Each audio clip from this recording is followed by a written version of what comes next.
Hi friends, தேவி கண்மணி audio நாவல் சேனலுக்கு உங்களை அன்புடன் வரவேற்கும் நான் ஆர்ஜே லேகா. இனிமையான கதைகளை கேட்க சேனலை லைக் பண்ணுங்க, கமெண்ட் பண்ணுங்க, சப்ஸ்கிரைப் பண்ணுங்க, உங்க ஃப்ரெண்ட்ஸுக்கும் ஷேர் பண்ணுங்க.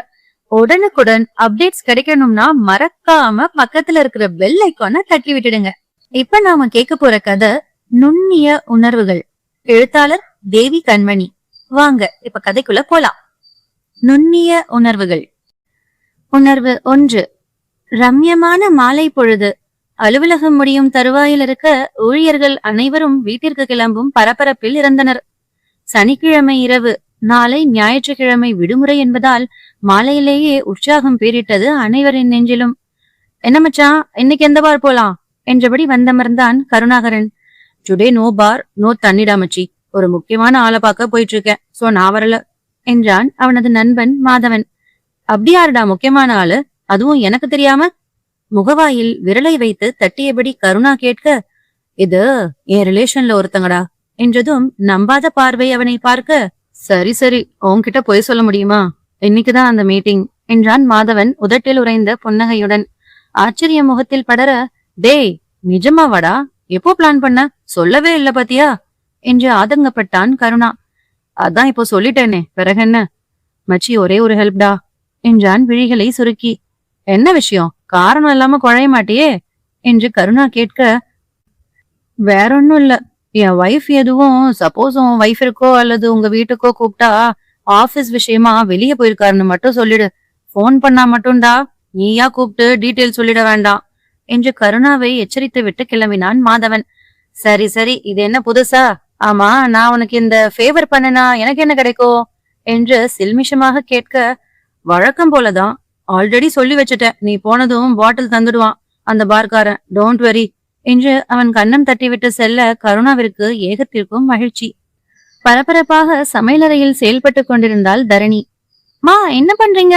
விஜய்க்கு பசிக்குதான் தரணியின் மகன் சர்வேஷ் சொல்ல, கையில் தோசை கரண்டியுடன் வெளியே வந்தவள், இதுதான்டா பக்கத்தலைக்கு பாயாசம் கேக்குறதுன்னு சொல்லுவாங்க எங்க ஊர்ல. உனக்கு பசி வந்தா நீ கேட்க வேண்டியதுதானே என்று முறைக்க, சர்வேஷ் அசடு வழிய, மா ரொம்ப பசிக்குதுமா, பாஸ்தா மட்டும் செஞ்சுதாங்களே என்று கண்கள் சுருக்கி கேட்க, தரணி சிரித்தபடி, ஒரு சப்ஜெக்ட் ஹோம்ஒர்க் முடிச்சிட்டா தரேன் என்றாள். குழந்தைகள் இருவரும் உற்சாகமாக தலையாட்டி விட்டு ஓடினர். அவர்களை புன்னகையுடன் பார்த்தவள் விட்ட சமையலை துவங்க போனாள். சத்தமில்லாமல் பைக்கை நிறுத்திவிட்டு உள்ளே வந்தான் அவளின் கணவன் மாதவன். அவளை பின்னிருந்து அணைத்தான். கை கால் கழுவாம இப்படி வராதீங்கன்னு எத்தனை தடவை சொல்லியிருக்கேன் என்று நெளிந்தாள் அவனின் இடை வருடலில். போடி, நானே சோகமா இருக்கேன் என்றான் அவள் காது மடலில் தன் உதட்டை வைத்து உராய்ந்தபடி. வழக்கமா சனிக்கிழமைன்னா சாருக்கு ரொம்ப குதூகலமா இருக்குமே, என்ன ஆச்சு இன்னைக்கு என்று அடுப்பை அணைத்து விட்டு அவனின் முன்னால் திரும்பி கேட்டாள். தன்னோடு சேர்த்து இருக்கியவன், இந்த வாரம் மீட்டிங்னு என்ன அனுப்புறாங்க, எரிச்சலா வருது. அந்த கருணாவை அனுப்புவாங்கன்னு நினைச்சேன், பட் லாஸ்ட் டைம்ல நீங்க தான் போகணும், உங்களுக்கு தான் கிளைண்ட்ஸை சமாளிக்கிற திறமை இருக்குன்னு மேனேஜர் ஸ்ட்ரிக்டா சொல்லிட்டாரு. எம்டிஏ என்னதான் சஜஷன் பண்ணாராம், அதான் வேற வழி இல்லாமல் ஒத்துக்கிட்டேன் என்றான் முகத்தை பாவமாக வைத்துக்கொண்டு. ஓ, அதான் வருத்தமா? விடுங்க, உங்க திறமை தெரிஞ்சு அனுப்புறாங்க, இந்த ஒரு தடவை தானே, பரவாயில்ல என்றால் அவனை சமாதானம் செய்யும் விதமாக. இருந்தாலும் நீயும் பசங்களும் சண்டே மட்டும் தான் என்னோட இருப்பீங்க. மூவி போகலாம், அப்படியே ஹோட்டல் போகலாம்னு நிறைய பிளான் பண்ணிருந்தேன் தெரியுமா? அட, அந்த அடுத்த வாரம் கூட பாத்துக்கலாம். சரி, நீங்க எப்போ கிளம்பணும்? ட்ரெஸ் எடுத்து வைக்கணுமா என்று அவள் அடுக்கடுக்காக கேள்விகள் கேட்க, பசங்க வருத்தப்படுவாங்களேடி என்றான் முகத்தில் பாவனையை மாற்றாமல். அடடா, அதெல்லாம் நான் பாத்துக்கிறேன், நீங்க பதில் சொல்லுங்க நான் கேட்டதுக்கு. 2 செட் ட்ரெஸ் எடுத்து வச்சுடு. அந்த பிங்க் கலர் சட்டை வைக்காத, maroon and green colour shirt வச்சுடு, அப்புறம் ஒரு பிளாக் ஜீன் போதும் என்றான். சார் மீட்டிங் போறீங்களா இல்ல டூர் போறீங்களா என்ன கிண்டல் செய்ய, ஹஹா, என் அழகு பொண்டாட்டி கண்டுபிடிக்கிறாளான்னு பார்த்தேன் என்றவன், 2 ஃபார்மல் செட் எடுத்து வை என்றான். சரி, போய் ஃப்ரெஷ் ஆயிட்டு வாங்க, நான் ரெடி பண்றேன், டின்னர் சாப்பிடுவீங்க என்றதும், இல்லடி இப்பவே கிளம்பணும், ஜஸ்ட் காஃபி கொடு போதும் என்றான். இப்பவே வா, முகத்தை தூக்கினாள். நான் என்ன பண்றது டியர், வேலை அப்படி என்று சமாதானம் செய்துவிட்டு கிளம்பினான். அதற்குள் அவனுடைய கைபேசி கத்தி தீர்த்தது. மாதவன் தரணி தம்பதியினர் பெற்றோரால் திருமணம் நிச்சயிக்கப்பட்டு இந்த பந்தத்தில் இணைந்தவர்கள். ஆண் ஒன்று பெண் ஒன்று என்று நிறைவாக வாழும் நடுத்தர வர்க்கத்தினர். மாதவன் மார்க்கெட்டிங் பிரிவில் ஊழியனாக இருக்க, தரணி இல்லத்தரசியாக அவனையும் அவன் குடும்பத்தையும் கவனித்துக் கொள்கிறாள். திருமணத்திற்கு முன் வேலைக்கு சென்றிருந்தாலும் கணவனின் அன்பு கட்டளைக்கிணங்க இல்லத்தரசியாக இருக்கிறாள். மாதம் பட்ஜெட் போட்டு வாழும் பல குடும்பங்களில் இவர்களும் அடங்குவர். மாதவனின் பெற்றோர் கிராமத்தில் இருக்க தரணியின் அம்மா வீடு சென்னை தாம்பரத்தில் இருந்தது. ஏதேனும் பண்டிகைகள் விசேஷங்களுக்கு மட்டும் கிராமத்திற்கு சென்று வருவர். விடுமுறை நாட்களில் தன் பெற்றோர் வீட்டிற்கு குழந்தைகளுடன் செல்வாள் தரணி. ஏமா, அப்பா நாளைக்கு மூவி கூட்டிட்டு போக மாட்டாங்களா என்று விஜி கேட்க, இல்லடா தங்கம், அப்பா நெக்ஸ்ட் வீக் அழைச்சிட்டு போவாங்க, சரியா? நாம இப்போ தாத்தா பாட்டி ஊருக்கு கிளம்புவோம் என்று அவளை சமாதானம் செய்து பாஸ்தாவை கொடுத்து அனுப்பினாள். 11 மணி வாக்கில் அவளின் கைபேசி பீப் என்று சத்தம் கொடுத்தது. அவளின் கணவன்தான். தான் போய் சேர்ந்து விட்டதாக குறுஞ்செய்தி அனுப்பியிருந்தான். மெலிதாக புன்னகைத்தாள். என்னடி, மாப்பிள்ள மெசேஜ் போட்டாரா என்று தரணியின் அம்மா வந்தமர்ந்தார். சமையலறை வேலை அவருக்கு அப்போதுதான் முடிந்திருந்தது. போட்டார். ஏமா, எல்லா வேலைகளையும் முடிச்சுட்டு தந்துட்டு தானே வந்த, அப்புறம் என்ன கிச்சனுக்குள்ள ஆராய்ஞ்சிட்டு இருக்க என்றாள் அலுப்பாக. இல்லடி, போன தடவை வந்தப்பவே அடதோசை கேட்ட, செய்ய முடியல. அதான் இப்போ அரைச்சு ஃப்ரிட்ஜ்ல வச்சுட்டு வரேன். காலையில சூடா வாத்து தருவேன்ல என்றார் அக்கறையாக. அடடா, உன் மக அடதோசை சாப்பிடலன்னா குறைஞ்சிட மாட்டேன். சரி தூங்கு, மறக்காம முட்டுவலி தைலம் தேய்ச்சுக்கோ என கதவை சாத்தி கொண்டாள். 3 நாட்கள் கழித்து தரணி பதற்றத்துடன் காவல் நிலையத்திற்குள் சென்றாள். சார் என் வீட்டுக்காரரும் 3 நாளா காணல சார் என்றால் கண்களில் நீர் திரள. மாதவன் எங்கே சென்றான்? உணர்வு 2. மாதவன் வியர்வை வடிய கண்கள் சிவந்து போய் கிடந்தான். Hi baby, are you tired? குரல் வந்த திசையில் தலையை நிமிர்த்தி பார்க்க முடியாமல் நிமிர்ந்து பார்த்தான். யார் நீ? எதுக்காக என்ன அடைச்சு வச்சிருக்க? தட்டு தடுமாறி கேட்க, யார் நீ? இந்த கேள்விக்கு பதில் உனக்கு சீக்கிரம் கிடைக்கும். எதுக்காக அடைச்சு வச்சிருக்க? இந்த கேள்விக்கு பதில் மன்னிப்பு என்றது அந்த உருவம். மன்னிப்பா என்றான் கண்கள் எடுங்க. அதிகம் பேசாத என்ற அந்த உருவமோ மீண்டும் கதவை அடைத்து விட்டு சென்றது. மாதவனுக்கு தலை சுற்றியது. காரணமே தெரியாமல் 3 நாட்களாக இதே அறையில் தனிமையில் கிடக்கிறான். உண்ண உணவும் தண்ணீரும் மட்டும் சரியான நேரத்திற்கு தரப்படுகிறது. அவனுக்கு உண்ணாமல் மறுத்தால் தலைக்கு மேல் தொங்க விடப்பட்டுள்ள கல் வந்து தலையில் பட்டென்று இடிக்கிறது. வலிக்கு பயந்தே உணவை உண்கிறான். மனைவி கொடுக்கும் அறுசுவை உணவு மனக்கண்ணில் தோன்றியது. 2 காய்கறி பொரியல், வறுவலின்றி அவள் மதிய உணவு கொடுத்ததே இல்லை.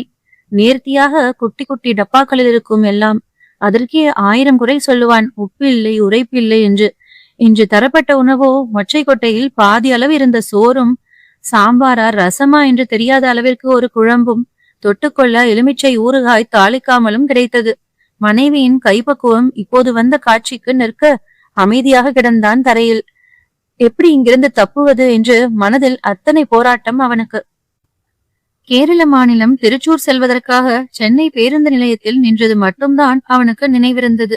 பிறகு கண் விழிக்கையில் இருள் சூழ்ந்த அறைக்குள் கட்டப்பட்டு கிடந்தான். தரணி தன் கணவனை காணவில்லை என்று காவல் நிலையத்தில் புகார் அளிக்க வந்திருந்தாள். சார், என் வீட்டுக்காரரை காணல சார் என்றால் பதற்றத்துடன் தன் முந்தானையால் விழுந்த வியர்வையை துடைத்தபடி. இருமா ரைட்டரம்மா, இவங்க கம்ப்ளைண்டை எழுதி வாங்கிக்கங்க என்று எஸ்ஐ சொல்ல அங்கே ஓடினாள் தரணி. பேர் அட்ரஸ் எல்லாம் சொல்லுமா என நோட்பேடை எடுத்துக்கொண்டார் ரைட்டர். என் பேரு என்றவள் தனது மொத்த விலாசத்தையும் கொடுத்தாள். சரிம்மா, உன் புருஷனை நீ எப்போ கடைசியா பார்த்த? 3 நாளைக்கு முன்ன பார்த்தது மேடம். போய் சேர்ந்துட்டதா தகவல் கூட சொல்லல அவர். ஆபீஸ்ல அவருக்கு அடிக்கடி மீட்டிங் இருக்கும். அதனால சில நேரங்கள்ல வெளியூர் பயணம் போவாரு. 2 நாளைக்கு மேல எல்லாம் வெளியே தங்க மாட்டார் என்றால் பதற்றமாக. இன்னைக்கு 3 நாள் தானமா ஆகியிருக்கு, வந்துடுவாரு என்று அவர் சொல்ல தரணி அழுதபடி, இல்ல மேடம், அவர் இப்படி இருந்ததே கிடையாது. அப்படி தாமதமானா கூட எப்படியாவது தகவல் சொல்லிடுவார் என்றாள். போன் பண்ணி பாத்தீங்களா? ஸ்விட்ச் ஆஃப்னு வருது மேடம். ஓ, அவங்க ஆபீஸ் ஆளுங்க இல்ல அவரோட கூட வேலை பாக்குற யார்கிட்டயாவது விசாரிச்சீங்களா? இல்ல மேடம் என்று கூறவும், சரி ஆபீஸ்ல விசாரிக்கிறோம், நீங்க கிளம்புங்க என்று புகாரை எழுதி வாங்கி கொண்டார் ஆய்வாளர். தரணி வெளியே வந்தாள். அவளது அம்மா அழைத்தார். எங்கடி போன? பசங்க எல்லாம் அழுதுட்டு இருக்காங்க என கடிந்து கொள்ள, அவரை கண்டுபிடிச்சு தர சொல்லி கம்ப்ளைண்ட் கொடுக்க வந்தேம்மா என்றால் அமைதியாக. பைத்தியமாடி உனக்கு, மாப்பிள்ள வந்துடுவாருன்னு சொன்னேன் தானே, அதுக்குள்ள என்ன அவசரம்னு கம்ப்ளைண்ட் தந்திருக்க என்று திட்ட, மா அவர் போய் 3 நாள் ஆயிடுச்சு என்றால் பாவமாக. முதல்ல நீ வீட்டுக்கு வா, யாரும் இல்லாம இப்படி போலீஸ் ஸ்டேஷன் போயிருக்கியே, எனக்கு நெஞ்சே பதறது. உங்க அப்பாக்கு தெரிஞ்சா அவ்வளவுதான் என்று சொல்ல, வரேம்மா என்று ஆட்டோ பிடித்தாள். இங்கே அலுவலகத்தில் கருணாகரன் முகத்தில் விழைந்த வியர்வையை துடைத்தபடி நின்றிருந்தான் மேனேஜர் முன்னிலையில். ஏன் கருணாகரன், உங்ககிட்ட ஏதாவது சொல்லியிருந்தாரா மாதவன்? அபிஷியலா இன்ஃபார்ம் பண்ணாம அவர் பாட்டுக்கு 2 நாள் சேர்த்து லீவ் எடுத்திருக்காரு. போன் பண்ணா ஸ்விட்ச் ஆஃப்னு வரதா ஃப்ரண்ட் ஆபீஸ்ல சொல்றாங்க. என்ன நடக்குதுங்க? எத்தனை ஒர்க் பெண்டிங்ல இருக்கு தெரியுமா என்றார் சற்று கடுமையான குரலில். ஐ நோ சார், பட் எனக்கும் எந்த இன்ஃபர்மேஷனும் அவர் தரல சார். வேணும்னா அவங்க ஒய்ஃப்க்கு கால் பண்ணி கேக்குறேன் சார், பவ்யமாக பதிலளித்தான் கருணாகரன். எதுவா இருந்தாலும் சீக்கிரம் பண்ணுங்க. அவர் வைஃப் கிட்ட இன்னும் 2 நாள்ல அவர் வரலன்னா டிஸ்மிஸ் ஆர்டர் வீட்டுக்கு வரும்னு என்றதும் கருணா ஓகே சார் என்று கூறி விட்டு வெளியே வந்தான். இந்த நாய் சபலப்பட்டு அலையறதுக்கு நானெல்லாம் பதில் சொல்ல வேண்டியிருக்கு என்ற முனகையபடி வேலையில் கவனம் வைத்தான். ஆனால் வேலையில் அவன் மனம் ஒட்டவே இல்லை. 3 நாளா என்ன பண்றான்? ஒருவேளை எசகுபசக மாட்டிக்கிட்டானா? இல்ல அவளை பிடிச்சு போய் அப்படியே ஆள் எஸ்கேப்பா என மாதவனை பற்றியே எண்ணம் ஓடிக்கொண்டிருந்தது அவனுக்கு. மறுபடியும் மாதவனின் கைபேசிக்கு அழைக்க வேண்டும் என்று நினைத்திருக்க தரணி நேரே அலுவலகத்திற்கு வந்துவிட்டாள்.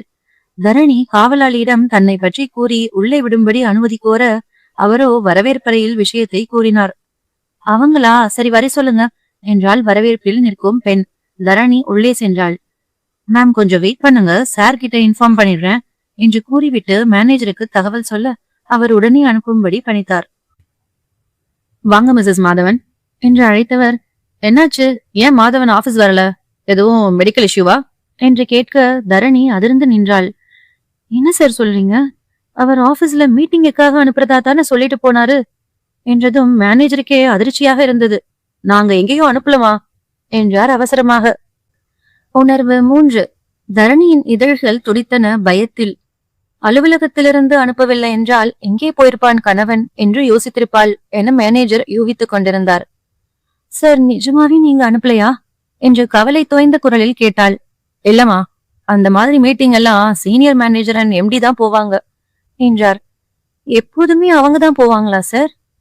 ஆமாமா, ஏன் கேக்குறீங்க என்றதும் முகம் வாட, சாரி சார், அவருக்கு மெடிக்கல் லீவ் எழுதி தரலாமா என கேட்க அவரோ, நீங்க அவர் எங்க இருக்காருன்னு கண்டுபிடிக்க கம்ப்ளைண்ட் கொடுங்கம்மா, அப்புறம் இதெல்லாம் பார்க்கலாம் என்று பிடி கொடுக்காமல் பேசிட தரணி வெளியே வந்தாள்.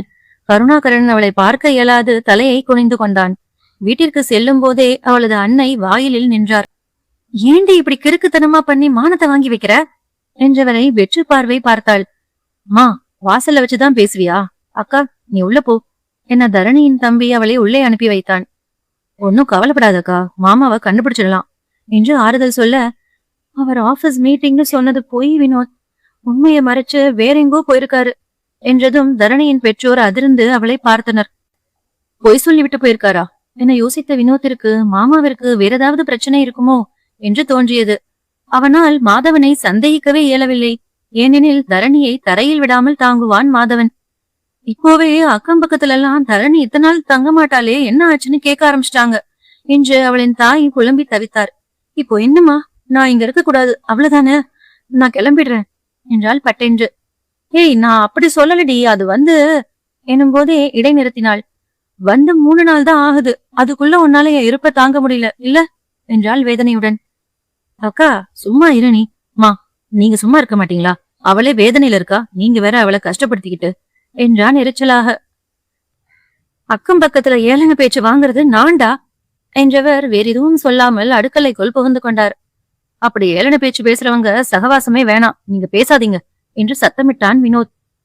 டேய் சும்மா இருடா, அவளுக்கு மட்டும் வேதனை இருக்காதா என மனைவிக்கு வக்காலத்து வாங்கிய தரணியின் தந்தை, இப்போ மாப்பிள்ள எங்க இருக்காருன்னு கண்டுபிடிக்கணும்டா என்றார் தீவிரமான முகபாவத்துடன். போலீஸ்ல கம்ப்ளைண்ட் தந்திருக்காங்கல்ல, சீக்கிரம் ஆக்ஷன் எடுக்க யார்கிட்டயாவது சிபாரிசு பிடிக்கணும் என்றான் வினோத்.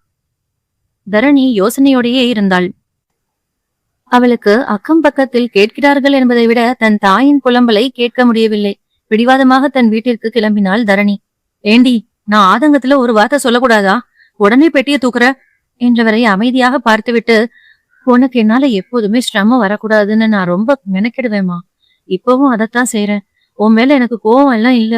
ஒரு அம்மாவா நீ யோசிக்கிற விஷயம் சரிதான், நீ கவலைப்பட வேண்டாம், நான் பத்திரமா இருந்துப்பேன் என்றவள் தன் குழந்தைகளோடு தன் வீட்டிற்கு கிளம்பி விட்டாள்.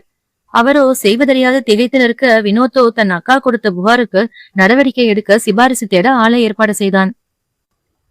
தன் வீட்டிலிருந்து வந்தவள் குழந்தைகளை பள்ளிக்கு அனுப்பிவிட்டு தனக்கென்று ஒரு வேலை வேண்டி வினோத்திடம் வேண்டுகோள் விடுத்தாள். அக்கா, மாமா கண்டிப்பா சீக்கிரம் வந்துடுவாங்க, அது வரைக்கும் நான் ஃபேமிலிய பாத்துப்பேன், எல்லா ஹெல்ப்பும் பண்றேன் என்றான் படபடப்பாக. எனக்கு தெரியும் வினோ, பட் எனக்கு ஒரு வேலை வேணும் என்றாள் அழுத்தமாக.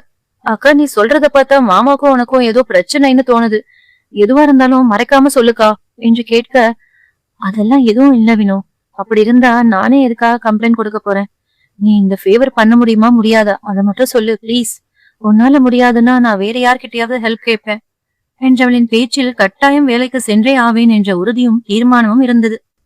அக்கா என்றவன், சரி கேட்டு சொல்றேன், பட் நீ எதுவா இருந்தாலும் என்கிட்ட சொல்லிடுக்கா என்றான் சற்று பயத்துடன். வினோ, எனக்கு ஏதாவதுன்னா உன்கிட்ட சொல்ல மாட்டேனா என்றவள் இணைப்பை துண்டித்தாள். வினோத்திற்கு மனமே ஆறவில்லை. தரணி பட்டப்படிப்பை முடித்திருந்தாலும் தன் வீட்டிலும் சரி புகுந்த வீட்டிலும் சரி வேலைக்கு செல்ல வேண்டிய அவசியமே இருந்ததில்லை. மாதவன் அவள் இது தேவை என்று கூறும் முன்பே அனைத்தையும் வாங்கி கொடுத்து விடுவான். அப்படி இருந்தும் அவள் வேலைக்கு செல்கிறேன் என்று கூறியது உவப்பா இல்லை அவனுக்கு. உடனே வேலைக்கு சென்று குடும்பத்தை நடத்தியாக வேண்டும் என்ற கஷ்ட ஜீவனம் இல்லை அவள் வாழ்வு. மாதவனுக்கே வேலை போனாலும் குறைந்தது 6 மாதமாவது தாக்குப்பிடித்து குடும்பத்தை ஓட்டக்கூடிய அளவில் தான் இருந்தது அவர்களின் வாழ்வாதாரம். பிறகு ஏன் வேலை செல்ல வேண்டும் என்று அவசரப்படுகிறாள் என்று யோசித்து குழம்பினான் வினோத். இதற்காகவாவது மாதவனை விரைந்து கண்டுபிடிக்க வேண்டும் என்று நினைத்தவன் அதற்கான சிபாரிசை தன் காதலியிடம் கேட்டிருந்தான். மிக சரியாக அவளும் வினோத்திற்கு அழைத்திருந்தாள். வினோ, என் ஃப்ரெண்ட் விஜய் இருக்கால, அவ அப்பா கிட்ட ஹெல்ப் கேட்ட, நமக்கு அவர் ஹெல்ப் பண்றேன்னு சொல்லியிருக்கார், சீக்கிரமா உங்க மாமாவை கண்டுபிடிச்சிடலாம் என்று ஆர்ப்பரித்தாள்.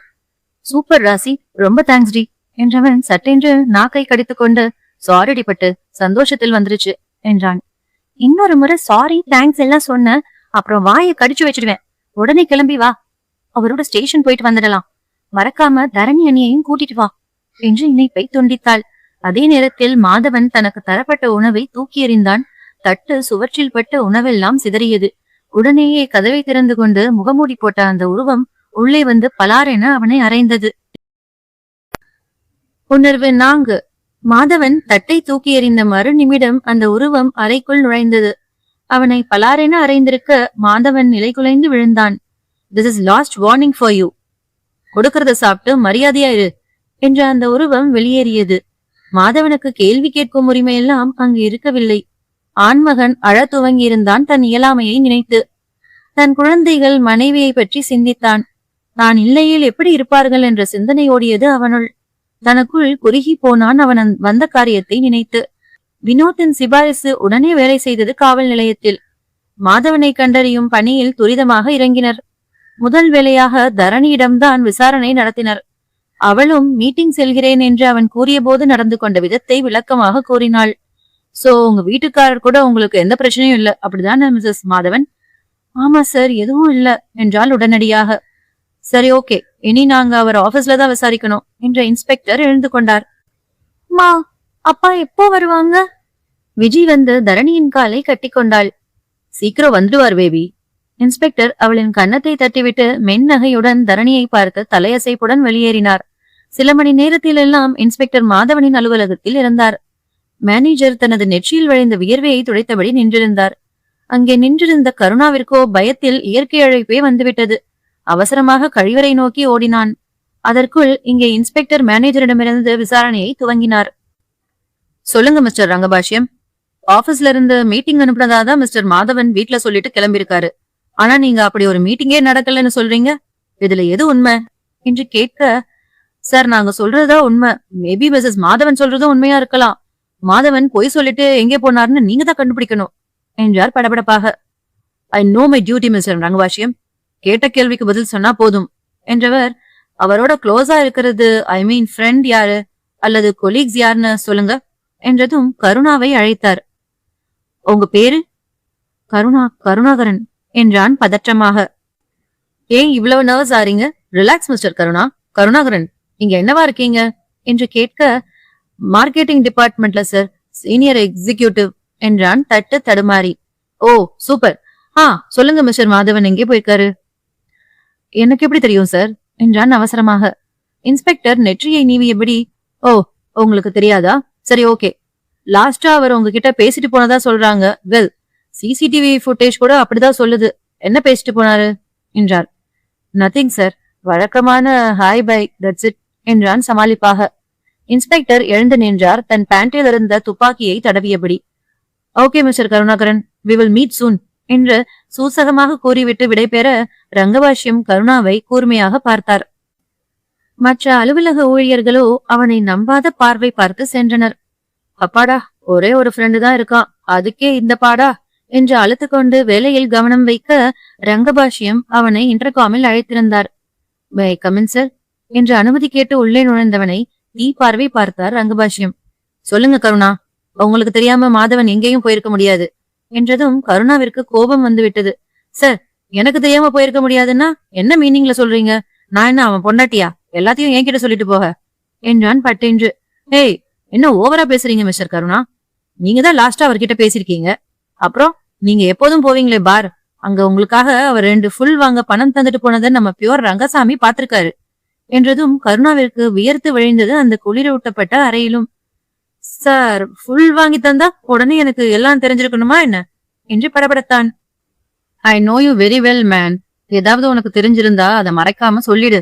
அந்த பொண்ணு பார்த்ததானே எவ்வளவு ரெஸ்ட்லெஸ்ஸா இருக்காங்க. ஒரு பெண்ணோட சாபத்தை வாங்கிக்காத என்று எச்சரித்து அனுப்பினார் அவனை. கருணாகரனுக்கும் குற்ற உணர்வாகத்தான் இருந்தது. ஆனால் இதை ஒட்டி தன் வாழ்வில் ஏதேனும் பிரச்சனை வந்துவிடுமோ என பயந்தான். நாட்கள் நகர்ந்ததை தவிர மாதவனின் வழக்கில் எந்த முன்னேற்றமும் இல்லை. தரணி வினோத் வாங்கி கொடுத்திருந்த வேலைக்கு செல்ல ஆரம்பித்திருந்தாள். மா, அப்பா இத்தனை நாள் ஏன் வெளியூர்ல தங்கி இருக்காங்க என்ற விஜயின் கேள்விக்கு கசந்த புன்னகையுடன் பதிலளித்தாள். உங்களுக்காக அப்பா பணம் சம்பாதிக்க போயிருக்காங்கடா, சீக்கிரம் வந்துடுவார், சரியா? அது வரைக்கும் நீ இதையெல்லாம் நினைக்காம சமத்தா படிக்கணும், புரிஞ்சுதா என இட்லியை விண்டு ஊட்டி விட்டாள் மகளுக்கு.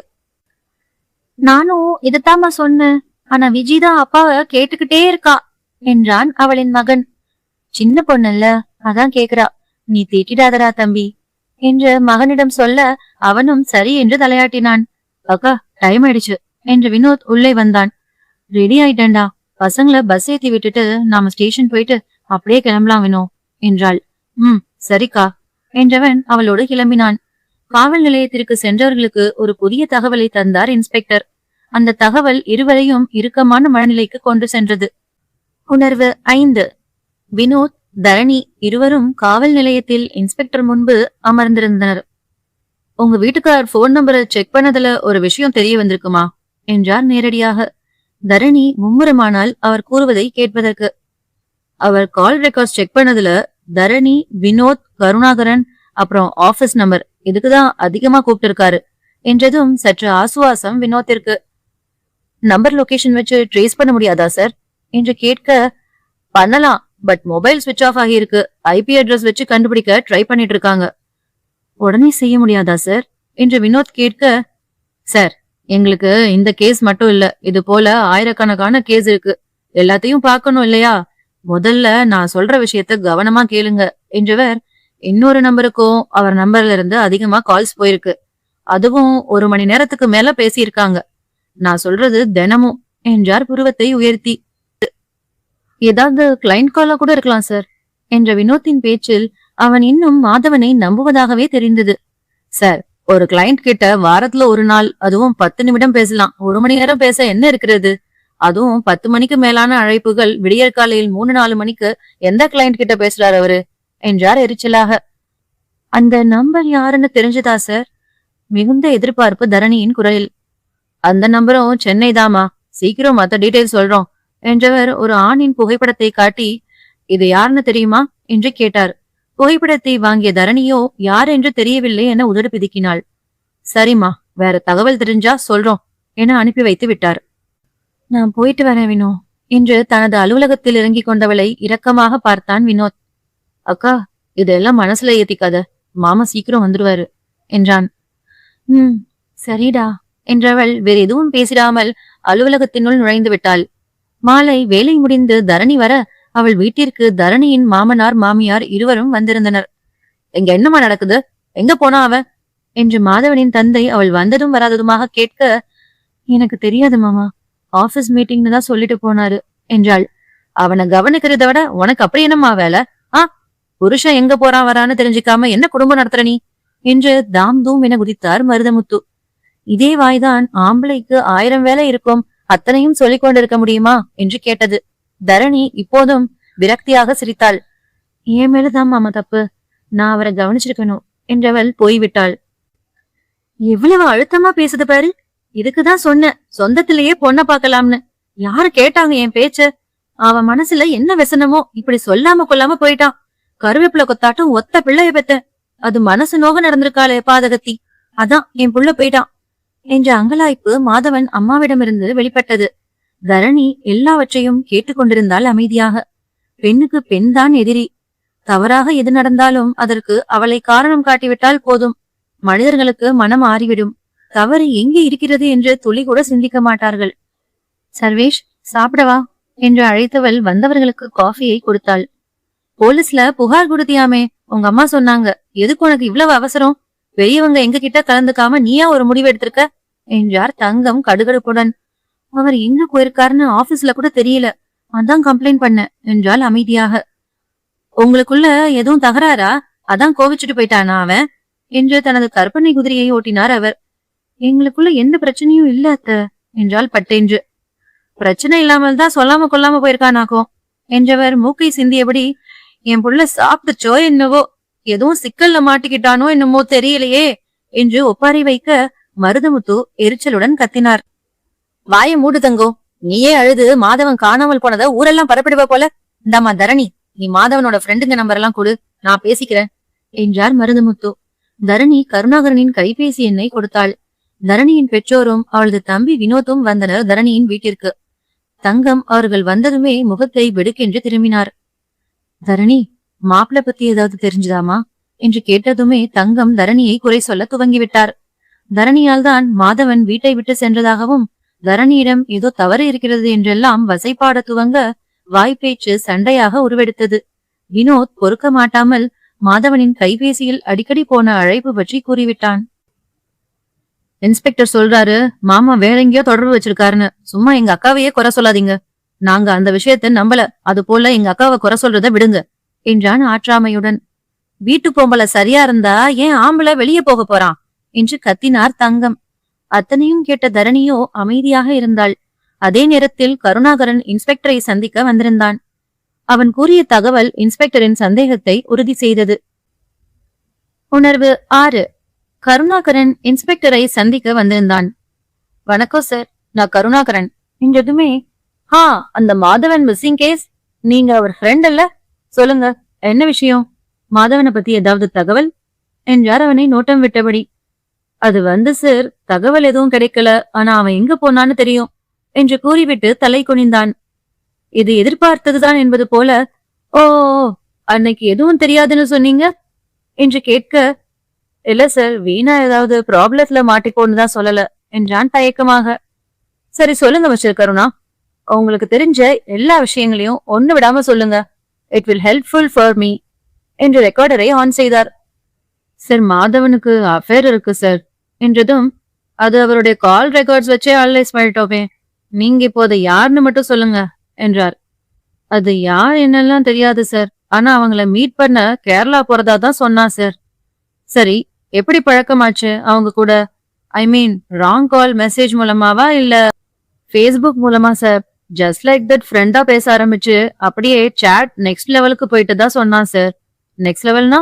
அதான் சார், கொஞ்சம் அந்தரங்கமா பேசுறது போல. ஜஸ்ட் பேசுறது மட்டுமா?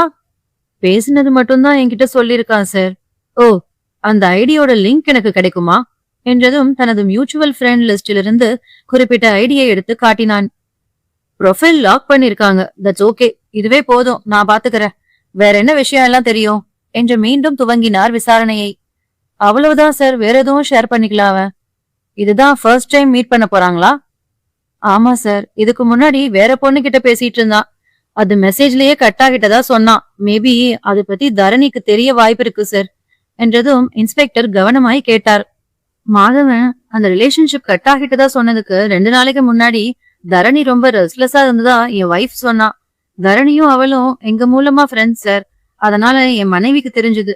பட் இதுதான் காரணம்னு தரணி ஒரு இடத்துல கூட சொல்லல. அப்புறம் 1 வாரம் கழிச்சு தரணி நார்மல் ஆயிட்டதா சொன்னா என் வைஃப் என்றான். ஓகே, தேங்க்யூ மிஸ்டர் கருணா, நீங்க கிளம்புங்க. ஏதாவது டீடைல்ஸ் தேவைப்பட்டா நான் உங்களை கான்டாக்ட் பண்றேன் என அனுப்பி வைத்து விட்டார். மாதவனின் புகைப்படத்தையே வெறித்துக் கொண்டிருந்தார் இன்ஸ்பெக்டர். என்னாச்சு சார் என எஸ்ஐ வெண்ணிலா கேட்க, ஆ நத்திங், இந்த மாதவனை நினைச்சேன். குடும்ப பாங்கான வைஃப், அழகான 2 குழந்தைகள், கை நிறைய சம்பளம், தொல்லை இல்லாத வாழ்க்கை, இதெல்லாம் விட்டுட்டு அடுத்த பொண்ணை தேடி போயிருக்கானே, அன்லக்கி ஃபெலோ என்றார் பெருமூச்சு எறிந்தபடி. அது இன்னமும் தெரியல சார். சில ஆம்பளைங்களுக்கும் சரி பொம்பளைங்களுக்கும் சரி தன் அந்தரங்கத்தை அடுத்தவங்க கூட பகிர்ந்துக்கிறதுல சுகம் போல என்றார் வெண்ணிலா. கிடைத்ததை வச்சு தன்னிறைவு அடையாத மனுஷங்க டெக்னாலஜி எதுக்கெல்லாம் பயன்படுத்தக்கூடாதோ அதுக்கெல்லாம் யூஸ் பண்றாங்க என்றவர் வினோத்திற்கு தகவல் கொடுத்து உடனே தரணியை காண வருவதாக கூறினார். இங்கே தரணியின் வீட்டிலோ அவளது பெற்றோருக்கும் மாமனார் மாமியாருக்கும் சண்டை நீண்டு கொண்டிருந்தது. உங்க பெண்ணாலதான் என் மகன் ஓடி போயிருப்பான் என்று திட்டினார் தங்கம். என் மகன் இதுவரை எந்த சண்டைனும் வந்ததே இல்ல, வீணா பழி போடாதீங்க அவன் மேல, மாப்பிள்ளைக்கு என்ன கஷ்டம்னு தெரியலையே என்றுதான் தரணியின் பெற்றோர் புலம்பினாரே தவிர அவனை குறை ஏதும் சொல்லவில்லை. சிறிது நேரத்தில் இன்ஸ்பெக்டர் அங்கே வர வீடு அமைதியை தத்தெடுத்தது. மிஸ்ஸஸ் மாதவன் கிட்ட சில விஷயங்கள் கேட்கணும் என்றார் நேரடியாக. சொல்லுங்க சார். இன்று தரணி கண்களை துடைத்து விட்டு முன்னே வந்தாள். உங்க ஹஸ்பண்டோட ஃப்ரெண்ட் கருணா என்ன பார்க்க வந்திருந்தார். அவர் சொன்ன சில விஷயங்கள் பத்தி தான் கேட்க வந்தேன் என்றதும் தரணி எந்த உணர்வையும் காட்டாது நின்றாள். உங்க வீட்டுக்காரருக்கு வெளியில வேறொரு பெண்ணோட இல்லீகல் ரிலேஷன்ஷிப்ல இருந்திருக்காரு என்ன நேரடியாக விஷயத்தை போட்டுடைத்தார் இன்ஸ்பெக்டர். சார் என்ற மொத்த குடும்பமும் அதிர்ந்தது. என் புள்ள அப்படிப்பட்டவன் கிடையாது என்ன தங்கம் அரற்ற மருதமுத்துவோ கூறியதை நம்ப முடியாமல் நின்றார். ஒழுக்க சிலனாக வளர்த்த மகனின் தனிப்பட்ட வாழ்க்கை விமர்சனத்திற்கு வந்திருந்தது என்று அவனை பெற்ற தந்தையாய் வெட்கி நின்றார் மருதமுத்து. கருணாகரன் சொன்னதை வச்சு மட்டும் நாங்க சொல்லலாமா? அவருடைய போன் நம்பர் வச்சு திரட்டப்பட்ட ஆதாரங்களை வச்சுதான் சொல்றேன். நீங்க சொல்லுங்க தரணி, உங்களுக்கு இந்த விஷயம் தெரியுமா தெரியாதா என்றார் அழுத்தமாக. தெரியும் சார் என்றால் தரணி தலை குனிந்து நின்றபடி.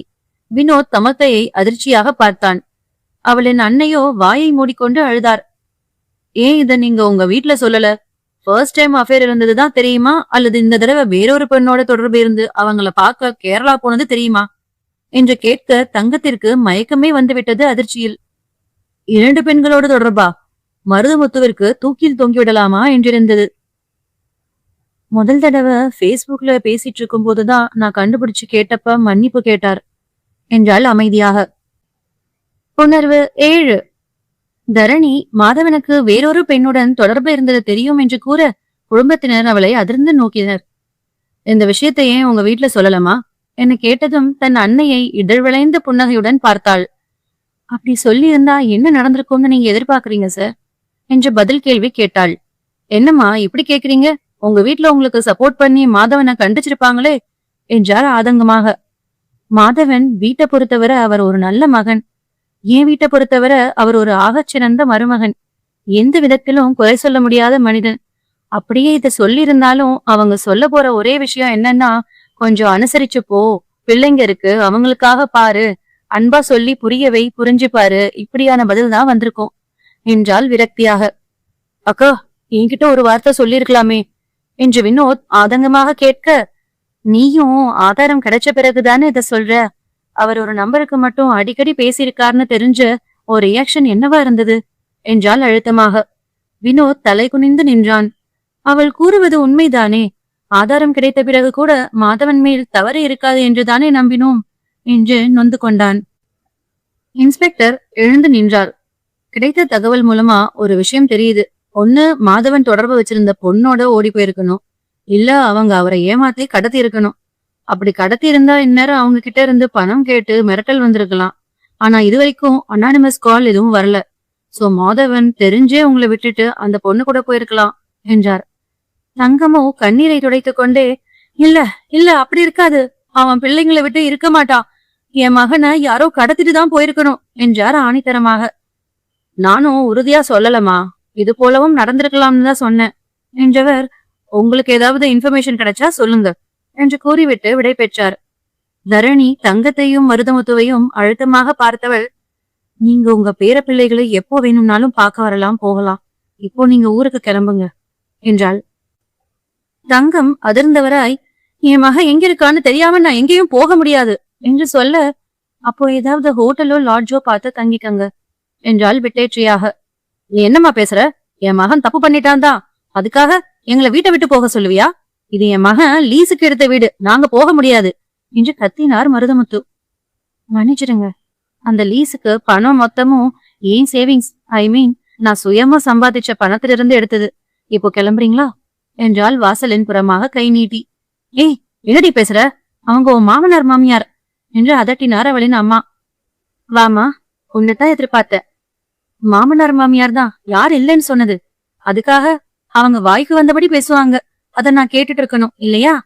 ஓடி போனது அவங்க மகன், ஆனா பழி யார் மேல? அவங்க மகனுக்கு பொண்டாட்டியா இருந்து சேவகம் செஞ்ச என் மேல. கேட்டா அதுக்கும் என்னத்தான் சொல்வாங்க, நான் அவங்க பிள்ளைய கட்டில திருப்திப்படுத்தல, அதனால வேறொரு பொண்ண தேடி போயிட்டாருன்னு என்றால் தங்கத்தை முறைத்தபடி.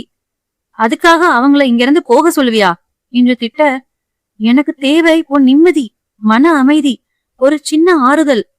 ஆனா அதையெல்லாம் இவங்க பேச்சுவார்த்தை எனக்கு தராது. அவங்க பையன் சலித்து போய் இங்க வரட்டும், அப்போ வந்து ஆரத்தி எடுத்து ஆற தழுவிக்க சொல்லு. இப்போ நீங்களும் சேர்ந்து தயவு செஞ்சு கிளம்புங்க என்று கையெடுத்து கும்பிட்டாள். அவளால் முடியவே இல்லை. கணவன் செய்த தவறுக்கு மனைவி மீது அபாண்டமாக பழி போடுவதை ஏற்க இயலவில்லை. மருதுமுத்து பல்லை கடித்துக் கொண்டு மனைவியோடு கிளம்பிவிட்டார். ஆண்மகனான அவருக்குதான் தரணியின் வழிகள் புரியவில்லை என்றால், பெண்ணான தங்கத்திற்கும் புரியாமல் போனதுதான் விந்தையிலும் விந்தை. மகன் வேறொரு பெண்ணை தேடி சென்றிருக்கிறான். அவன் வந்ததும் கண்டிக்க வேண்டும், அல்லது வராவிட்டால் மருமகளுக்கு உறுதுணையாக இருக்க வேண்டும் என்று நினையாமல் அவளை குறை சொல்லும் அவர்களை ஏற்க முடியவில்லை அவளால். அனைவரும் கிளம்பி சென்றிருந்தனர். வினோத் நடு கூடத்தில் அமர்ந்து கொண்டான். அவனுக்கு அக்காவை இந்த நிலையில் விட்டு செல்ல பிடிக்கவில்லை. அவள் திட்டினாலும் பரவாயில்லை என்று தோன்றியதால் அமைதியாக அமர்ந்து விட்டான். ராசி அங்கே வந்திருந்தாள். ஹே, நீ என்ன இங்க என்றவனின் கேள்விக்கு பதிலளிக்காமல் அண்ணி என அழைக்க தரணி வெளியே வந்தாள். வாராசி என்றவள் அமைதியாக உட்கார, ஹலோ அண்ணியாரே, இது என்ன கிளம்பாம அப்படியே உட்கார்ந்துருக்கீங்க? சரியில்லையே, கிளம்புங்க, லேட் ஆகுது என ஆர்ப்பரித்தாள். ஏய், இரு இரு, எங்க போறீங்களா என வினவிய வினோத்தை மூக்கை சுரித்து விட்டு பழிப்பு காட்டியவள், நானும் அண்ணியும் வெளியே போறோம் என்றாள். அதுதான் எங்கன்னு கேட்டேன் என்றான் வினோத். கராத்தே கிளாஸ் அப்புறம் டிரைவிங் கிளாஸ் ஏற ஹெல்ப் கேட்டிருந்தேன்டா என்றாள் தரணி. என்னக்கா திடீர்னு? சும்மாதான்டா, போக தோணுச்சு என்று முடித்துக் கொண்டாள். சரி வாங்க, நானே டிராப் பண்றேன் என்று எழுந்து கொண்டான். நோ தேங்க்ஸ், நாங்க கேப் புக் பண்ணியாச்சு என்றபடி தரணியுடன் கிளம்பிவிட்டாள் ராசி. வினோத் சிரித்து கொண்டான். அக்காவின் தைரியத்தை மீண்டும் துளிர்க்க செய்தது தன்னவள் என்ற எண்ணத்தில். தரணி மாலை வீடு திரும்புகையில் வாசலில் அமர்ந்திருந்தான் மாதவன். அவனை வெற்று பார்வை பார்த்தவள் அவனது பெற்றோருக்கும் காவல் நிலையத்திற்கும் தகவல் அளித்தாள். எஸ்ஐ வெண்ணிலா உடனே அங்கு வந்துவிட்டார். தரணியை தனியே அழைத்து கொண்டு சென்றவர் தரணியை பார்த்துவிட்டு புன்னகைத்தபடி பார்த்தார். சொல்லுங்க மேடம். நீங்க தான் சொல்லணும் என்று மெலிதாக புன்னகைக்க, ஓகே, நான் நேரடியா விஷயத்திற்கு வரேன் என்றவர், சொல்லுங்க மிஸ்ஸஸ் தரணி, ஏன் உங்க வீட்டுக்காரரை நீங்களே கடத்துனீங்க? எஸ்ஐ வெண்ணிலா கேட்க அவரை கூர்ந்து பார்த்தவள் விரக்தியாக புன்னகைத்தாள். உணர்வு 8.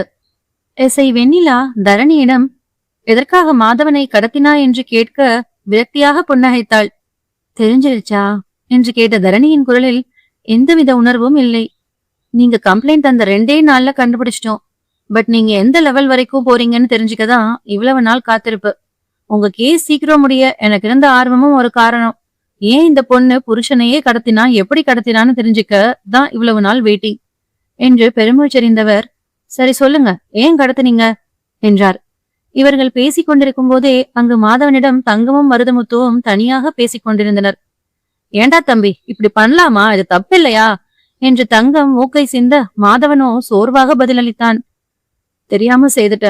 ஏதோ ஃப்ரெண்ட் எல்லாம் சேர்ந்து நான் அழகா இருக்கிறதாகவும் எனக்கு தரணி மேட்சா இல்லைன்னு சொல்லவும் புத்தி முழங்கி போய் செய்துட்ட என்றான். இதுக்குதான் அப்பவே சொன்னேன், பொண்ணு கொஞ்சம் கலர் கம்மியா இருக்கா, கட்டையா இருக்கான்னு. நம்ம பையனுக்கு அவனுக்கு தகுந்த பொண்ணை பாத்திருந்தா இப்படியெல்லாம் நடந்திருப்பானா என்றார் தங்கம் அழுகையினுடைய. அழுகை நிறுத்தடி, அத அப்ப சொல்லிருக்கணும். இப்போ 2 புள்ள பெத்ததுக்கு அப்புறம் சொல்ற?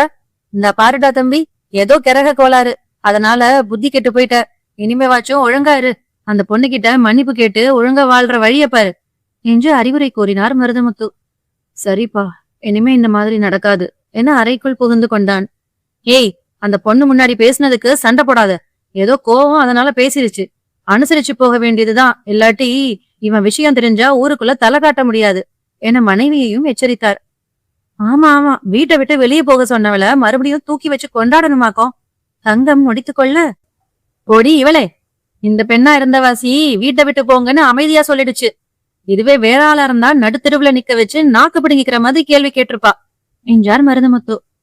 அதே சமயத்தில் வெண்ணிலாவிடம் நடந்ததை விவரித்துக் கொண்டிருந்தாள் தரணி. சொல்லுங்க தரணி, ஏன் கடத்துனீங்க? மன்னிப்பு தந்ததால என்றால் ஒரு வரி பதிலாக. புரியலையே. புருவம் முடிச்சிட்டு அவளை பார்த்தார். அவர் தப்பு செஞ்சார், மன்னிச்சிட்டேன், ஆனா மறக்க முடியல என்றால் வெறுமையாக. நீங்க கொஞ்சம் விலாவரியாக சொன்னா நல்லா இருக்கும் என்று கேட்க, எங்களுடையது அரேஞ்ச் மேரேஜ். என் கணவர் என்னை விட அழகு திறமை எல்லாம் இருக்க மனுஷன், ஆனா மற்ற விஷயங்களில் பூஜ்யம் என்று கையால் வட்டமிட்டு காட்டினாள். ஆரம்பத்தில் நானும் வேலைக்கு போனேன். அப்புறம் முதல் குழந்தை டெலிவரி, அவங்கள பாத்துக்கன்னு வருஷம் ஓடிடுச்சு. முழுமையாக குடும்ப தலைவியா மாறிட்டேன். ஹஸ்பண்ட் பிள்ளைங்க இவங்களை கவனிக்கிறத தவிர வேற எந்த எண்ணமும் எனக்கு இருந்ததில்ல. புருஷன் பிள்ளைங்களுக்கு என்ன பிடிக்கும் பிடிக்காதுன்னு பார்த்து பார்த்து சமைச்சு போட்டு அவங்க முகத்துல வர்ற சிரிப்பை பார்க்கும்போது எனக்கு அவ்வளவு நிம்மதியா இருக்கும் என்றால் பெருமூச்சு விட்டபடி. பெரும்பாலான குடும்ப தலைவர்கள் இப்படித்தானே இருக்காங்க. ஆனா இப்போ நல்ல வளர்ந்த நகரத்தில் இதெல்லாம் சகஜம் ஆயிடுச்சு தரணி என்றார்.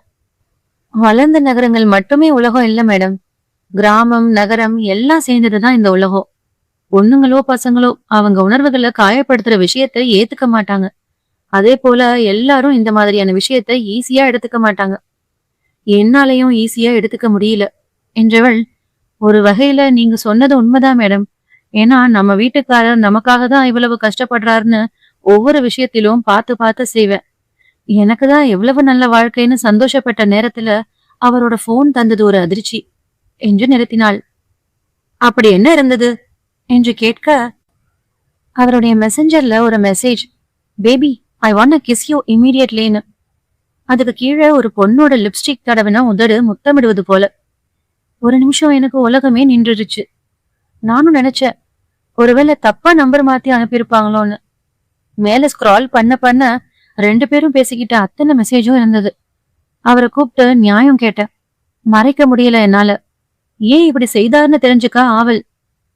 என்ன என்கிட்ட குறைன்னு கேட்க தோணுச்சு. அவர் என்ன சொன்னார்? ஆர்வம் தலை தூக்கியது வெண்ணிலாவுக்கு. முதல்ல தடுமாறினாரு. அப்புறம் கண்ணீர் விட்டபடி மன்னிப்பு கேட்டாரு. இனி இது போல் நடக்காதுன்னு சத்தியம் பண்ணாரு. அத சபலத்தால் பண்ணிட்டதா கெஞ்சினாரு என்றாள். நீங்க என்ன சொன்னீங்க? 2 நாள் யோசிச்சு மன்னிப்பு கொடுத்தேன். என் கண்ணு முன்னாடியே அந்த பொண்ணோட அத்தனை கான்டாக்ட்ஸையும் பிளாக் பண்ணி டெலீட் பண்ணாரு. மொபைல் கூட என்கிட்டதான் இருந்தது. நானும் என் எதிர்காலத்தை நினைச்சு மன்னிச்சேன். என் குழந்தைய வளர்க்கணும், அப்பா இல்லாத குழந்தைகளா அவங்கள வளர்க்க விருப்பம் இல்லை எனக்கு. சோ அவர் பண்ணதை மறந்துட்டு பழையபடி இருந்தேன். அதுக்கப்புறம் ஒரு நாள்ல கூட அந்த விஷயத்த வச்சு சண்டையோ இல்ல கோபமோ பட்டதில்லை. நான் முன்ன எப்படி பாத்துக்கிட்டேனோ அப்படிதான் பாத்துக்கிட்டேன்.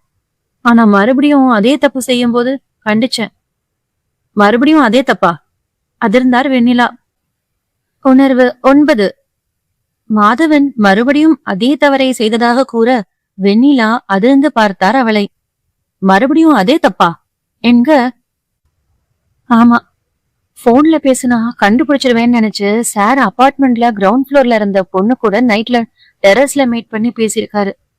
அந்த பொண்ணு பணத்துக்காக பழகிருக்கா. ஒரு நாள் சூப்பர் மார்க்கெட்ல அவ ஃப்ரெண்டுங்க கூட வந்தப்ப பணம் இல்லைன்னு இவருக்கு கால் பண்ணி கூப்பிட மொத்தமா 5000 ரூபாய் தந்தாரு. ஃபுட் கோர்ட்ல 2 பேரும் ஒரே ஐஸ்கிரீமை சாப்பிடும்போது நானே போன் பண்ணி கேட்டேன். பொய் சொன்னாரு. நேரா போய் நின்ன. ஏதேதோ கதை சொல்லி சிஸ்டர்னு இன்ட்ரோ தந்தாரு. வெறுத்து போய் என் வீட்டுக்கு போனா எங்க வீட்டுல இவர ஆஹா ஓஹோன்னு எங்க ரிலேஷன் கிட்ட புகழ்ந்து தள்ளுறாங்க என் அம்மா. அங்க போய் அவங்க கிட்ட உத்தம மருமகனோட பழக்கத்தை வெளிச்சம் போட்டு காட்டினா என் அம்மா அப்பா நிலைமை.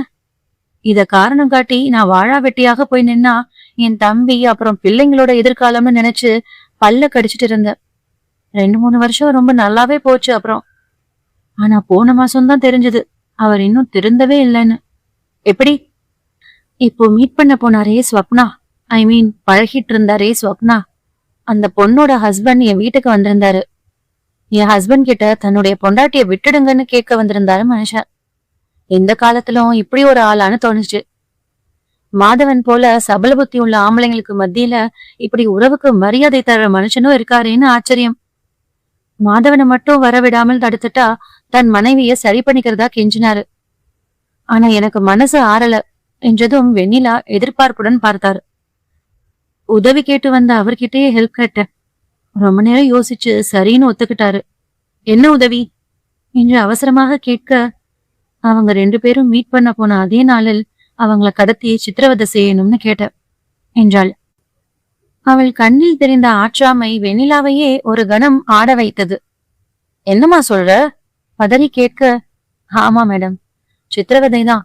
நல்ல சாப்பாடு, விதவிதமா போட்டுக்க துணிமணி, சொகுசு வாழ்க்கை, அடிமை மாதிரி பணிவிடை செய்ய ஒரு பொண்டாட்டி, அவர் புகழ் பாடுற மாமியார் வீடு இருக்க போய் தானே இவ்வளவு ஆட்டம் ஆடினாரு. அது எல்லாம் இல்லாமல் போனா மறுபடியும் அந்த வாழ்க்கைக்கு வர மனசு ஏங்கும் இல்லையா என்று தரணி கேட்க வெண்ணிலாவின் தலை ஆம் என்று அசைந்தது. ஒருவேளை அவர் உங்க கூட சந்தோஷமா இல்லாம இருந்திருக்கலாம் இல்லையா என்று கேட்ட வெண்ணிலாவின் முகத்தை பார்த்தாள். ஒருவேளை சாப்பாடு நல்லா இல்லைன்னா கூட சாப்பிட்டு நல்லா இல்லைன்னு சொல்ற அவர் இதையும் சொல்லிருக்கலாம் மேடம், உன்கிட்ட எனக்கு திருப்தி கிடைக்கலன்னு, வேற வாழ்க்கை தேடிக்கோங்கன்னு நான் சூக்கா விலகி இருப்பேன். ஆனா என்ன கூட வச்சுக்கிட்டு இன்னொரு உறவை தேடுறது எந்த விதத்துல நியாயம்? இதையே நான் செய்திருந்தா அந்த ஸ்வப்னா போல அவளோட புருஷன் போல இவர் என்ன மன்னிச்சு வாழ்ந்திருப்பாரா? ரோட்ல விட்டு அசிங்கமா பேசியிருக்க மாட்டாரு என்று கேட்க வெண்ணிலா அமைதி காத்தார். தரணியே மேலும் தொடர்ந்தாள். அதனாலதான் கடத்தி வைக்க சொன்ன. நடைமுறையில் சாத்தியமில்லைதான், ஆனாலும் நடத்தி காட்டிட்ட என்றால் அழுத்தமாக. சரி, இது நாள் வரை எங்க வச்சிருந்தீங்க? இங்க சென்னையில் அவரை கடத்தி அவரோட ஃப்ரெண்ட் வீட்டுல கொண்டு போய் வச்சாரு. அவருடைய மனைவியையும் இழுத்துட்டு வந்து பக்கத்து ரூம்ல வச்சு பேசினாரு. அந்த பொண்ணு அவரோட வாழ்ந்த தாம்பத்திய வாழ்க்கையில திருப்தி இல்ல, அதனாலதான் வெளியில் தேடினேன்னு சொல்லி அசிங்கப்படுத்திருச்சு. அவர் உடைஞ்சு அழுதாரு. பிறகு விவாகரத்து தந்துடுதா சொல்லி அனுப்பிட்டாரு. ஏன் ஏமாத்துறதுக்கு தண்டனை தரலையா? வெண்ணிலா சற்று வாட்டத்துடன் கேட்க, இங்க பொண்ணுங்களுக்கு கொடி பிடிக்க தனியா ஆள் இருக்காங்க. ஒரு ஆணோட ஆண்மைய அசிங்கப்படுத்திட்டாலோ, அந்த பையன் கொடுமைப்படுத்தினா இல்ல செக்ஸ் டார்ச்சர் பண்ணான்னு சொன்னா அவளுக்கு சப்போர்ட் பண்ணி ஆள் கிளம்புவாங்க. பாதிக்கப்பட்ட அந்த பையனை என்னன்னு கேட்க கூட ஆள் கிடையாது. இங்க வைரல் ஆகுறதுதான் முக்கியம். அதன் பிறகு பாதிக்கப்பட்ட நபர் என்ன ஆனார்னு கூட யாருக்கும் தெரியாமல் போயிடும். அதனாலதான் அவர் விட்டுட்டாரு. ஆனா எனக்கு உதவி செய்தாரு.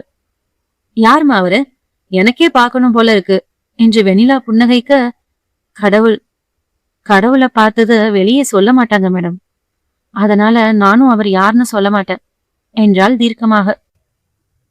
சரிம்மா, உன் புருஷனை கடத்தி வச்சிருந்து இப்போ விட்டுட்ட, இதனால உனக்கு என்ன கிடைச்சது என்ன கேட்க, நிம்மதி மேடம் என்றால் ஒரு வரியில். புரியலமா என குழப்பமாக கேட்க, அவரை முதல் தடவை மன்னிக்கும் போது தெரியாமல் தப்பு பண்ணிட்டாரு, இனி ஒழுங்கா இருப்பார் அப்படின்ற நம்பிக்கையில் மன்னிச்சேன்.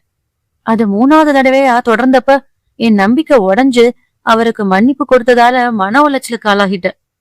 அதிலிருந்து என்னால வெளியே வர முடியாமல் தவித்தேன் என்றவள் மேலும் தொடர்ந்தாள். எனக்கு என்ன குறை? அழகுதான் எல்லாத்தையும் தீர்மானிக்குதா? அன்பு எல்லாம் இந்த காலத்துல வீணான வார்த்தையான்னு தோணுச்சு. அவருக்கு எல்லா விதத்திலும் சரியா நடந்திருக்கேன். அப்படி இருந்தும் ஏன் இன்னொரு பொண்ண தேடினாரு? அவகிட்ட பேசினதுல 10ல 2 பங்கு என்கிட்ட பேசியிருந்தா இன்னும் ராஜாவாட்டோ பாத்திருப்பேனே. அவரை விட நல்ல சம்பளம் வாங்கினேன், அத வெளிக்காட்டியதே இல்லைனா. விதவிதமா சமைப்பேன், புதுசு புதுசா பண்ணி தருவேன். அவர் ஆசைப்பட்ட நேரத்துல எல்லாம் அவருக்கு பணிவிட செஞ்சிருக்கேன், கட்டில இருந்து வெளியே வரைக்கும். அவர் குழந்தைகளை பொறுப்பா வளர்க்கிறேன். அவரோட பெத்தவங்கள என் அப்பா அம்மாவோட நல்லா கவனிச்சுக்கிட்டேன். ஒரு பொண்ணா அவருக்கு என்ன செய்ய முடியுமோ அத்தனையும் செஞ்சும் எதனால அடுத்தவளை தேடி போனார்னு ஒரு அழுத்தம் மனசுக்குள்ள. அந்த அழுத்தம் என்ன தற்கொலைக்கு தூண்டுச்சு. நான் கொடுத்த மன்னிப்பு எனக்கு நிம்மதியை தரல. என் மன்னிப்பு அவர்கிட்ட மதிப்பிழந்து போயிடுச்சு. உள்ளுக்குள்ளேயே வெடிச்சு சிதறி என்ன சீர் பண்ணிட்டு இவ்வளவு தப்பு பண்ணவரை ஏன் விடணும்னு ஒரு வெறியில தான் கடத்தி வச்சேன். கடத்தி வச்ச இந்த கொஞ்ச நாள்ல உணர்ந்திருக்க மாட்டாரு. ஏண்டா தனக்கு இப்படி ஒரு சபல புத்தின்னு ஒரு நொடி கூடவா என் அருகாம தேடாமல் இருந்திருப்பாரு? அந்த ஒரு நொடிதான் எனக்கு மருந்து. இந்த குற்றத்துக்காக என்ன கைது செய்தாலும் ஐ டோன்ட் கேர். ஆனா இழந்த நிம்மதி திரும்ப கிடைச்சிருச்சு. என் பிள்ளைகளை இப்போ விட்டுட்டா கூட ஏதோ ஒரு வழியில் உழைச்சு சம்பாதிச்சு அவங்கள காப்பாத்துவேன். முக்கியமா என் சர்வேஷுக்கு அப்பம் புத்தி வராம வளர்ப்பேன். அப்படி வந்தாலும் இன்னொரு பொண்ணோட வாழ்க்கையை கெடுக்காத வகையில் அவனை தடுப்ப என்றால் உறுதியாக. வெண்ணிலா எழுந்து வந்து தரணியை அணைத்துக் கொண்டார். சாதாரண பொண்ணுங்களால செய்ய முடியாத, செய்ய துணியாத ஒரு விஷயத்த நீங்க செஞ்சிருக்கீங்க. முறைப்படி இதுக்கு நாங்க தண்டனை தரணும். ஆனா நான் உங்களுக்கு சல்யூட் வைக்கிறேன். உங்க எதிர்காலத்துக்கு என் மனமார்ந்த வாழ்த்துக்கள் என்று கூறி அனுப்பி வைத்தார். தரணி மனநிறைவுடன் வெளியேற அங்கே மாதவன் தன்னை கடத்தியது தன் மனைவிதான் என்று அறிந்து கொண்டான். உணர்வு 10. தரணிதான் தன்னை கடத்தியது என்று அறிந்து கொண்ட மாதவன் கடுங்கோபத்துடன் அறைக்குள்ளிருந்து வெளியே வந்தான். அப்போதுதான் வெண்ணிலா அங்கிருந்து கிளம்பியிருந்தார். தரணி மெல்லிய புன்னகையுடன் திரும்ப அங்கே ரௌத்ரத்துடன் மாதவன் நின்றிருக்க அவனை அசட்டை செய்துவிட்டு நகர்ந்தாள். ஏய் நில்லடி என்று அதட்டினான் கர்ஜனையாக. அவன் கத்தியதில் அனைவரும் வெளியே வர தரணியோ அமைதியாக நின்றிருந்தாள். அவளின் அமைதியே கூறியது அடுத்து வருவது பூகம்பம் என்று. என்னாச்சுடா தம்பி? தங்கம் அரண்டு மிரண்டு கேட்க, என்ன ஆச்சுன்னு உங்க மருமகளையே கேளுங்க என்றான் அதட்டலாக. இப்ப என்னடி பண்ண என்றவரை தீப்பார்வை பார்த்தாள் தரணி. மரியாதை முக்கியம். இந்த டீ போட்டு பேசுற வேலையெல்லாம் இன்னையோட நிறுத்திக்காங்க என்றாள் அழுத்தமாக. தரணி என்று கோபத்துடன் அவளின் அம்மா வர, மூச், சத்தம் வரக்கூடாது. இப்ப யாரும் எதுவும் பேசக்கூடாது. மாதவன் பேசட்டும், நான் பதில் சொல்லிக்கிறேன் என்றவள். கேளுங்க மிஸ்டர் மாதவன், ஏதோ கேட்க வந்தீங்க என்றால் நக்கலாக. என்னத்தடி கேக்குறது?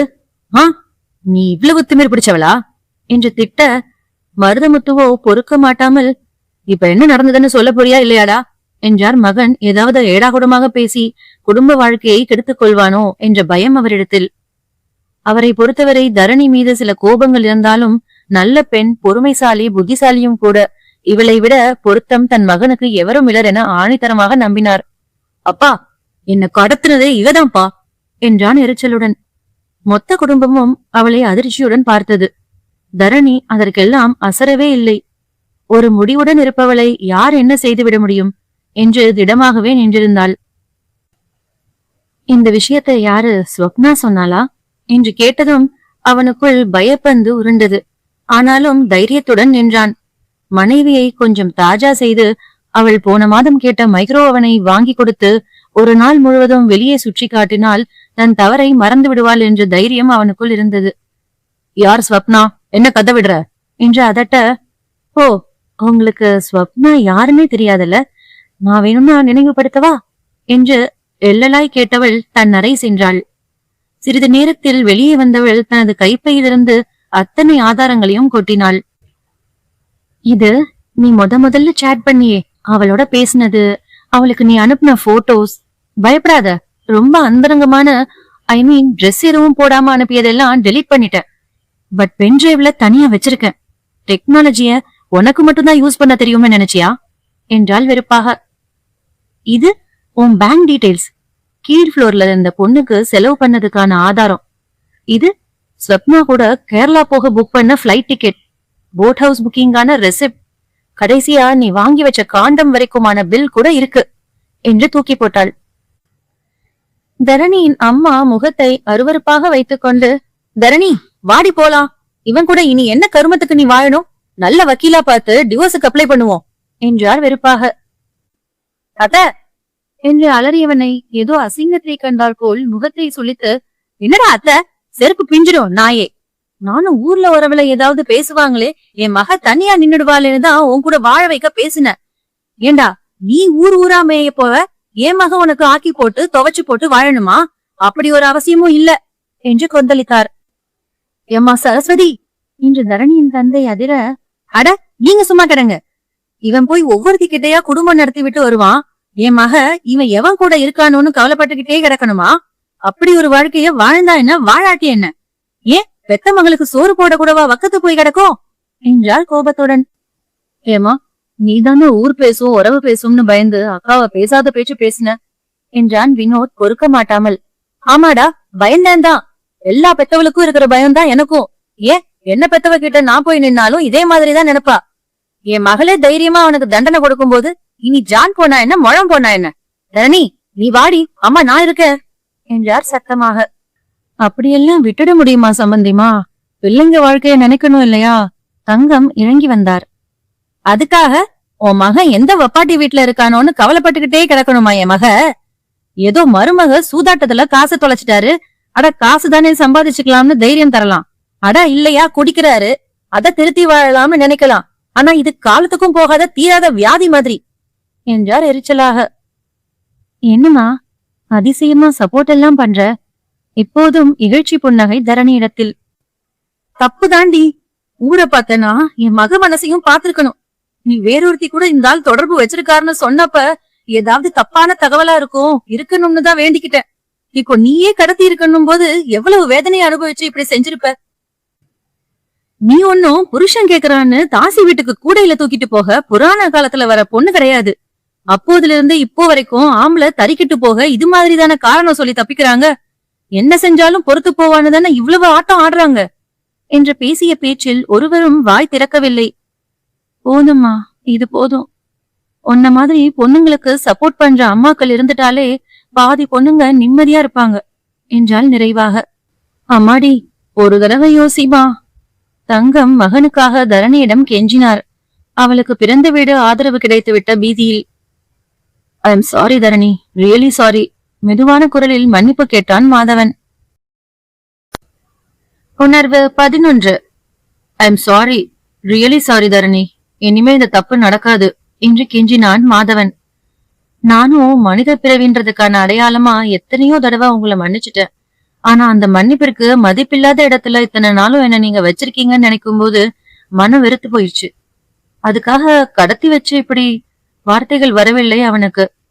இதுவரை உங்களுக்கு நான் உண்மையா இருந்திருக்கேன். ஆனா நீங்க அந்த வகையில பூஜ்யம். ஒரே ஒரு விஷயம் கேட்கணும் என்றதும் நிமிர்ந்து அவளை பார்த்தான். நீங்க செஞ்ச விஷயத்த நான் செஞ்சுட்டு வந்தா என்னை ஏத்துட்டு இருப்பீங்களா? பட்டென்று பதில் கூறினான். கண்டிப்பா, இது ஜஸ்ட் ஒரு அட்ராக்ஷன், அவ்வளவுதான். உன்ன மாதிரி ஓவர் ரியாக்ட் பண்ணிட்டு இருக்க மாட்டேன் என்றான், தான் ஒரு முற்போக்குவாதி என்று காட்ட. ஓ சூப்பர், யுவர் ஜெனுயின், ஒத்துக்கிறேன். முதல் தடவை ஓகே, மறுபடியும் அதே தவிர வேற விதமா பண்ணிட்டு வந்து நின்னா என்றதும் அவன் பல்லை கழித்தான். 3வது முறையா அதையே செஞ்சா? 4வது, 5வது இப்படியே மறுபடியும் செய்துட்டு வந்தா சாரி கேட்டா அக்செப்ட் பண்ணிடுவீங்களா? அப்படி செஞ்சா அதுக்கு பேரு திமிரு என்றான் நாராசமாக. பொண்ணு செஞ்சா திமிரு, அதே ஆம்பளை நீங்க செஞ்சா ஆம்பளைங்கிற பெருமிதம். ஆம்பளை திமிர், அப்படிதானே? ஹேய், நான் போய் எவ கூடவும் படுக்கல, ஜஸ்ட் இது ஒரு ஃபேண்டசிக்காக என்றவனை தீயினும் முறைத்தாள். ஆம்பளைக்கு இருக்கிற அதே ஃபேண்டசியும் ரிலேஷன்ஷிப்பும் ஏன் பொம்பளைக்கு இருக்காதா? எல்லா இடங்களிலும் சுரக்கிறது ஹார்மோன்ஸ் தான் சார். பொண்ணுங்க களிமண் இல்ல. தப்ப யார் செஞ்சாலும் தப்புதான். ஆனா தப்ப சரின்னு நிரூபிக்கதான் இங்க ஆண் பெண்ணு பேதம் பண்ணி வச்சிருக்கோமே. குடும்ப பொம்பளை மாதிரி பேசு. அதே குடும்பத்தில் நீங்களும் ஒரு அங்கம் தாங்கிறத மறந்ததாலதான் நான் பேசுறேன். உங்களுக்கு எல்லாம் இலக்காரம் குடும்ப பொம்பளைங்களை பார்த்து, வேற எதுவும் இல்ல. மாசமான சம்பளம், ஆக்கி போடவும் உடுத்தவும் எல்லாம் சரியா செய்து கொடுக்கறோம். கட்டிலும் அவளுக்கு தேவையானதை தரும். மலடின்னு இந்த சமூகம் பரிகாசம் செய்யாம இருக்க வாரிச தரும். இதுக்கு மேல ஒரு பொண்ணு என்ன எதிர்பார்க்க போறாங்கிற அலட்சியம்தான் அடுத்த பொம்பளைய தேட சொல்லுது. ஆனா இங்க நீங்க கொடுமைப்படுத்துறது அவங்களோட உணர்வுகளை, மிக மிக நுண்ணிய உணர்வுகளை. அந்த கொடுமையில அவங்களோட நுண்ணிய உணர்வுகள் செத்து சாம்பல் ஆகிடுதுன்னு யாருமே உணர மாட்டேங்கிறீங்க. அதை வெளிக்காட்டினா நாங்க சந்தேக பேய்ங்க. வெளிக்காட்டலைன்னா என் பொண்டாட்டி ஒரு தத்தி, அசடு, படிச்ச முட்டாள் அப்படித்தானே நினைப்பீங்க நீங்க. என்ன செஞ்சாலும் அவகிட்ட ஒரு மன்னிப்பை கேட்டுக்கிட்டு அவளுக்கு பிடிச்சத வாங்கி தந்தா நீதான் என் உலகம்னு சொல்லிட்டா அவ மயங்கிடுவா அப்படின்ற குருட்டு நம்பிக்கை தானே உங்களை மறுபடி தப்பு செய்ய வைக்குது. நீ மன்னிச்சு என் கூட நல்லா தானே வாழ்ந்த, அப்புறம் என்ன கேடு உனக்கு? மன்னிச்சு வாழ்ந்த, ஆனா நல்லா வாழல. ஒவ்வொரு நாளும் எனக்குள்ள போராட்டம். உங்களுக்கு மன்னிப்பை தந்துட்டு மன அழுத்தத்தோட போராடிட்டு இருந்திருக்கேன். என் உணர்வுகளை மதிக்காத ஒரு மனுஷனோட வாழ்ந்துட்டு இருக்கேன்னு என்னை என் மனசாட்சி கொன்னுட்டு இருந்தது இத்தனை நாளும் என்றாள். அப்போ மன்னிக்க முடியாதுன்னு டிவோர்ஸ் வாங்கிட்டு போக வேண்டியது தானே? எதுக்கு கூட இருந்த? நான் தர்ற சொகுசு வாழ்க்கைக்காக தானே என்றதும் ஏளனமாக பார்த்தாள். சொகுசு வாழ்க்கையா? தங்க கொண்டுல கிளிய வாழ வச்சா அது சந்தோஷமா இருக்கும்னு நினைப்பா உங்களுக்கு? இந்த சமுதாயத்துல ஒரு பொதுப்படையான விஷயம் இருக்கு, அது என்ன தெரியுமா என்றவள் மேலும் தொடர்ந்தாள். புருஷன் என்ன துரோகம் செஞ்சாலும் சகிச்சுட்டு வாழ ஒரே காரணம் பிள்ளைங்களோட எதிர்காலம் மட்டும்தான். சிங்கிள் பேரண்டா வளர்க்குற எத்தனையோ ஆணும் பெண்ணும் இங்க இருக்காங்க. ஆனா அவங்க இந்த சமூகத்தில் படுற பாடு தெரியுமா அவங்களுக்கு? எல்லாத்தையும் தூக்கி எரிஞ்சு விட்டு தவம் போல பிள்ளைகளுக்காக வாழ்றாங்க. அது போல என்னாலையும் வாழ முடியும். ஆனா உங்க அறிவாளி அம்மா அப்பா என் பிள்ளைகளை என்கிட்ட இருந்து பிரிச்சுட்டா, அவங்கள கவனிக்காம நீங்க உங்க இஷ்டத்திற்கு வாழ ஆரம்பிச்சா, கடைசியில் நான் நடத்தின போராட்டத்திற்கு அர்த்தமே இல்லாம போயிடுமே. என் பிள்ளைகளின் எதிர்காலம் கேள்விக்குறியாகிவிடுமே. தாம்பத்தியம் தான் சம்சார தாத்பரியம்னு நினைச்சு உங்களோட கூடினதுக்காக கிடைச்ச பரிசுகளை வீணாக்க என்னால முடியாதே. அதனால உங்களை சகிக்க வேண்டியதா போயிடுச்சு. இப்போ இந்த நிமிஷம் சொல்லுங்க, என் பிள்ளைகளோ உன்கிட்ட இருந்து பிரிக்க மாட்டேன்னு நீ போகலாம்னு.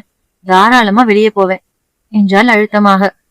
நீ வெளியே போனா மட்டும் நிம்மதியா வாழ முடியும்னு நினைச்சியா? தனியா வாழற பொம்பளைங்க எத்தனை பேர் தடம் மாறி போயிருக்காங்கன்னு தெரியுமா?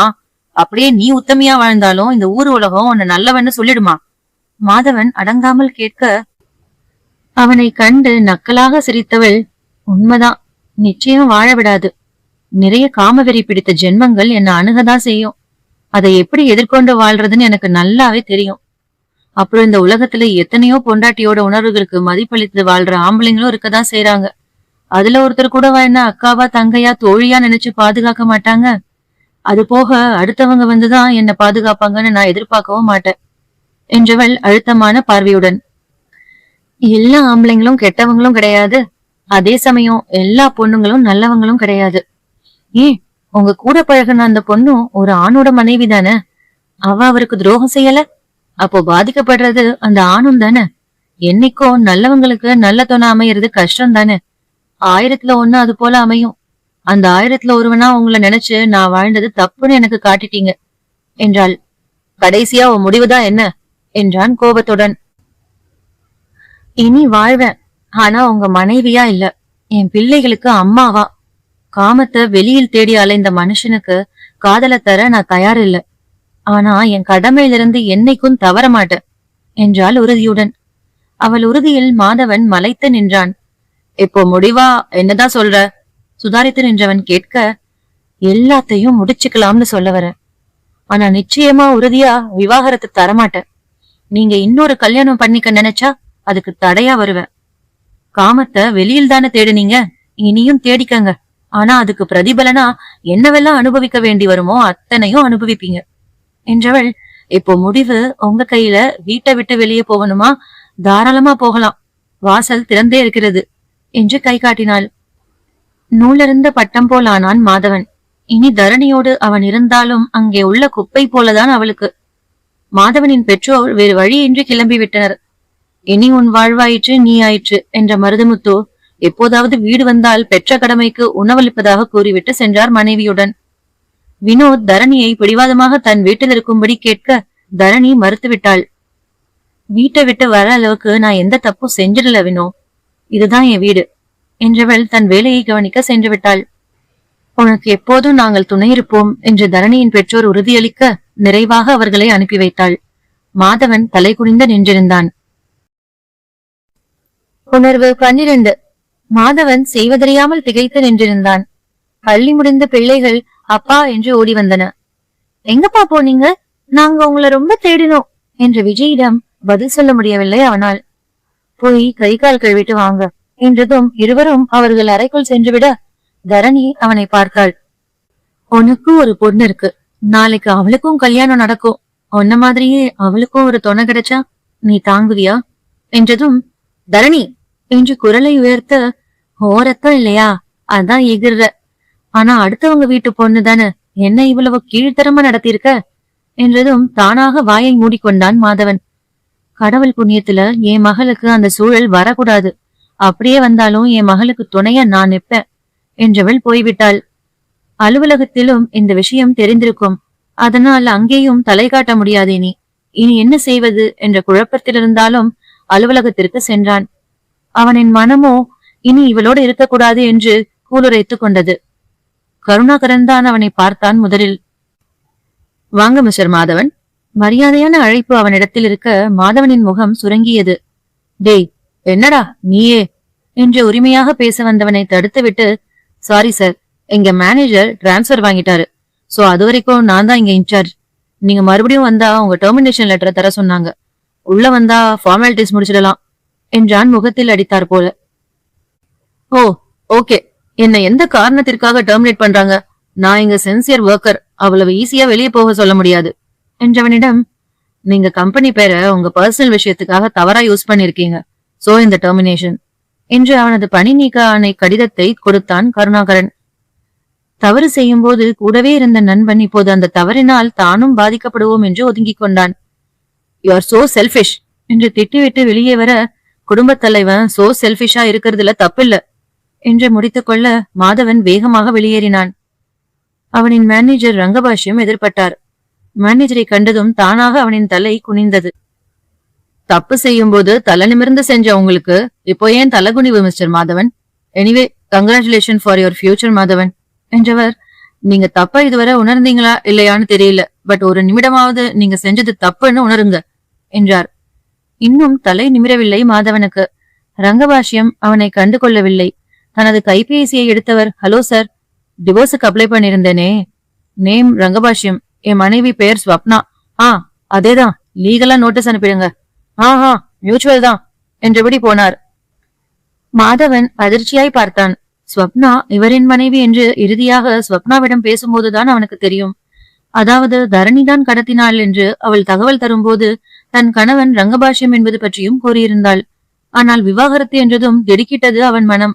ஊமையாய் அங்கிருந்து வெளியேறினான். வெண்ணிலா அங்கே வந்தார். மாதவனை கண்டதும் இகழ்ச்சியாய் ஒரு புன்னகை அவர் முகத்தில். ரங்கபாஷ்யத்தை கண்டதும், என்ன சார் கிளம்பிட்டீங்களா? ஒரு கையெழுத்து வாங்க வந்த என்று பேப்பரை நீட்டினார். தரணிக்கு உதவி செய்தது யார் என்று தலையை குடைய அவசியமில்லாமல் ரங்கபாஷ்யமே ஒப்புக்கொண்டார். தான் மாதவனை கடத்த உதவியது என்று. தரணி சொல்ல மறுத்த விஷயத்தை கேட்டவர் சிறு புன்னகையுடன், இதற்காக என்ன தண்டனை வேண்டுமானாலும் எனக்கு தாங்க. அந்த பெண் எந்த விதத்திலும் பாதிக்கப்படக்கூடாது, நான் மட்டுமே தவறு செய்ததாக வழக்கு எழுதி கொள்ளுங்கள் என்று வாக்குமூலம் தந்தவரை தண்டிக்க மனமில்லை வெண்ணிலாவிடம். யாரோ இருவர் செய்த தவறுக்கு ஏன் பாதிக்கப்பட்ட இருவர் தண்டனை அனுபவிக்க வேண்டும் என்ற எண்ணத்தில் வழக்கை எந்தவித நடவடிக்கையும் எடுக்காமல் முடித்துவிட்டார். மாதவன் குடும்ப பிரச்சனை காரணமாக கோபித்து சென்றவன் மனம் மாறி வந்துவிட்டதாக வழக்கு முடிந்து போனது. தரணி அவசரமாக வேலைக்கு கிளம்பிக் கொண்டிருந்தாள். விஜயும் சர்வேஷும் தாங்களாகவே கிளம்பி விட்டனர் பள்ளிக்கு. மாதவன் மீண்டும் தரணி இடத்தில் வந்து நின்றான் மன்னிப்பை வேண்டி. தரணி கண்டுகொள்ளாமல் கிளம்பிவிட்டாள். அவளை பொறுத்தவரை மாதவன் என்ற மனிதன் அவள் வாழ்வில் மூன்றாம் அவனை மன்னிக்க விரும்பவில்லை என்று கூறிவிட்டாள். மாதவனுக்கு கிடைத்த தண்டனை தனிமை. வேலை கிடைக்காமல் 3 வேளை உணவிற்காகவும் உறைவிடத்திற்காகவும் அடுத்தவர்களை சார்ந்து வாழும் வாழ்க்கை கொடுமை அல்லவா? எத்தனையோ தரணிகள் இந்த நாட்டில் தன் மனம் காயப்பட்டு கடமைக்குதான் வாழ்கிறார்கள். இந்த கதையில் தரணி தண்டனை தந்துவிட்டாள். ஆனால் நிஜத்தில் தொழில்நுட்பம், அதன் மூலமாக கிடைக்கும் பயன்களும் மனிதருக்காகத்தான். அதனை தவறாக பயன்படுத்தி குடும்பம் என்னும் கோவிலை உடைத்திட வேண்டாம். நண்பர்கள் நம் வாழ்விற்கு அவசியம்தான். அது எல்லை மீறாத வரையிலும் நட்பு என்பது அருமையான ஒரு வரம். அதுவே எல்லை மீறினால் சாபமாக மாறிவிடும். ஆணோ பெண்ணோ நமக்கு கிடைத்துள்ள துணைக்கு உண்மையாக இருந்திடுவோமே. தொழில்நுட்பமும் இணையதள வசதியும் தான் நம்மை கெடுக்கிறதா என்றால் நிச்சயம் இல்லை. தவறையும் துரோகத்தையும் செய்ய நினைக்கும் மனிதர்கள் எந்த தொழில்நுட்பமும் இல்லாத போதிலும் செய்வார்கள். எல்லோரும் தரணியாக மாற முடியாது. ஆனால் தனக்கு ஒரு துரோகம் நடக்கின்றது என்றால் அதை நிச்சயம் தட்டி கேளுங்கள். நம் உரிமையை பறிக்க யாருக்கும் உரிமை இல்லை. அது நம் துணையாக இருந்தாலும் கூட. திருமணம், குடும்பம், கடமை, இதெல்லாம் தான் விலங்குகளிடமிருந்து நம்மை வேறாக காட்டும் சமூக காரணிகள். அதன் விதிமுறைகளை மீறி மீண்டும் விலங்குகளாக மாறிவிடாதீர்கள். இது ஆணுக்கும் பொருந்தும், பெண்ணுக்கும் பொருந்தும். தாம்பத்தியத்தில் திருப்தி இல்லை என்றாலோ அல்லது வேறேதேனும் பிரச்சனைகள் என்றால் மருத்துவரையோ அல்லது பிரச்சனை தீர்ப்பவர்களையோ அணுகுங்கள். அதற்காக அடுத்த ஆணையோ பெண்ணையோ வெறும் காமத்திற்கும் அதனால் கிடைக்கும் 5 நிமிட ஆனந்தத்திற்கும் அணுகாதீர்கள். மன்னிப்பும் மதிப்பிழக்கும் ஒரே தவறுக்கு மீண்டும் மீண்டும் வழங்கப்பட்டால் நுண்ணிய உணர்வுகள் நூதனமாக காயப்படும் போது வெடித்து சிதறும் பெண்ணின் மனம். அந்த சிதறலின் சீற்றத்தை தாங்கவியலாது எந்த ஆண்மகனாலும். இந்த கதை உண்மை சம்பவத்தை அடிப்படையாக வைத்து எழுதப்பட்ட கதை. இந்த கதையில் மாதவனுக்கு குறைந்த தண்டனைதான் கிடைத்தது. ஆனால் நிஜத்தில் மரணம் அந்த கயவனை தழுவிக்கொண்டது. சாதாரண நோய் அல்ல, முதுகுத்தண்டில் வரும் புற்றுநோய் அனுபவித்து இறந்தான்.